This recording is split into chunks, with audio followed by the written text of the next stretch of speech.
Light is a form of energy which enables us to see any object. Light energy का एक form है जिसकी मदद से हमें दूसरे ऑब्जेक्ट को देखने में मदद मिलती है। लाइट ऑब्जेक्ट पे इंसिडेंट होती है, वहां से रिफ्लेक्टेड रेज हमारे रेटिना पे इमेज का फॉर्मेशन करती है। That is why that object is visible to us. Light के दो सोर्सेज होते हैं, luminous and non luminous. Luminous sources वो हैं जिनके पास खुद की लाइट होती है, जैसे सन हो गया, बल्ब हो गया, स्टार्स हो गए एक्सेट्रा। और जिनके पास खुद की लाइट नहीं है, जो दूसरे की लाइट की मदद से हमें विजिबल होते हैं, उन्हें हम क्या कहते हैं? Non luminous source of light. जैसे कोई भी ऑब्जेक्ट हो गया, मून हो गया, और कोई भी ऑब्जेक्ट जिसे हम देख सकते हैं, वो सब के सब नॉन ल्यूमिनस है, जिनके पास खुद की लाइट नहीं है। लाइट के नेचर की अगर बात करें तो लाइट का पहला नेचर होता है इलेक्ट्रोमैग्नेटिक वेव नेचर, और नॉन मैकेनिकल वेव भी कहते हैं उसको। ये किसी भी मीडियम या वैक्यूम में प्रोपेगेट कर सकता है। जैसे सन से अर्थ तक आने में ये वैक्यूम में प्रोपेगेट करता है, ये किसी भी मीडियम में प्रोपेगेट कर सकता है। लाइट का दूसरा नेचर है, उसके डुअल नेचर के बारे में हम बात करते हैं, जैसे उसका पार्टिकल और उसका वेव नेचर।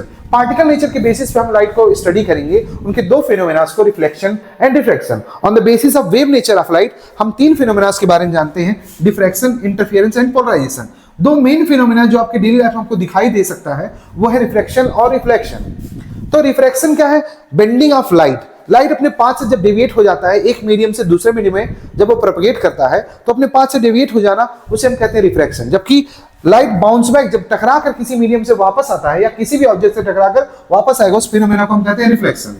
और लाइट के वेव नेचर के बेसिस पे डिफ्रैक्शन, इंटरफेरेंस और पोलराइजेशन आप आगे स्टडी करोगे डिटेल में। लाइट का दूसरा नेचर क्या है? लाइट हमेशा एक स्ट्रेट लाइन में प्रोपेगेट करती है, हमेशा वो क्या करेगी? स्ट्रेट लाइन में ही प्रोपेगेट करेगी। उसके बेसिस पे हम ये बता सकते हैं लाइट के तीन नेचर के बारे में, जैसे उसका वेवलेंथ, फ्रीक्वेंसी और उसका वेलोसिटी। अगर मीडियम चेंज हो रहा है तो लाइट की फ्रीक्वेंसी कभी भी चेंज नहीं होगी, लेकिन अगर मीडियम चेंज हो रहा है तो उसका वेवलेंथ और उसकी वेलोसिटी क्या हो जाती है? चेंज हो जाती है। रिफ्रैक्शन फिनोमेना इसके वेलोसिटी के चेंज होने पर ही हमें दिखाई देता है।